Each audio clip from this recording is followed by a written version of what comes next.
याद है इत्र व्यापारी पर लगभग इतने ही पैसे निकले थे। उस समय देश का सभी मीडिया परिवार ये कह रहा था कि इत्र व्यापारी पर जो पैसा निकला है वो समाजवादियों का है। आज तो सच्चाई पता होगी किसका पैसा था। कहीं ऐसा तो नहीं इत्र वाले का पैसा वापस हो गया हो वो। और आज तो बताना चाहिए वो पैसा किसका था। उससे जुड़े हुए लोग किस पार्टी के हैं? क्या उससे जुड़े हुए लोग बीजेपी के नहीं थे? तो ये जो पैसा निकला है, सवाल बीजेपी से होना चाहिए कि आपकी पॉलिसी क्यों गलत है। आपने तो नोटबंदी से कहा था कि कभी काला धन इकट्ठा नहीं होगा, पूरी देश को भरोसा दिलाया था आपने।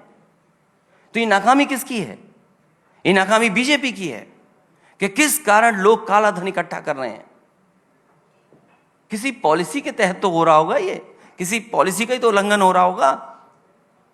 पीएम लेकिन इसको मनी हाइस्ट कह रहे हैं। मेरा प्रश्न कुछ और था सर आपसे। मैं ये कह रही थी कि ये छवि जो है, सवाल छवि का नहीं है, सवाल सच्चाई का है। सवाल सच्चाई का है। बीजेपी ने देश को यह बताया कि नोटबंदी के बाद कोई काला धन इकट्ठा नहीं कर पाएगा। आखिरकार ये नाकामी बीजेपी की नहीं है कि वो इत्र व्यापारी ने 200 करोड़ से ज्यादा पैसा इकट्ठा कर लिया और यहां पर जो छापा पड़ा है ये नाकामी बीजेपी की नहीं है क्या?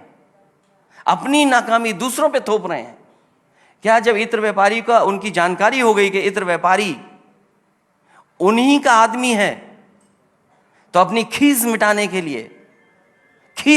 के लिए समाजवादियों के घर पे छापा मारा था कि नहीं मारा था? क्या मिला? आप बताइए ना, क्या मिला? आपने भी तो चलाया था कि इत्र व्यापारी समाजवादियों का है। आपने भी तो चलाया था।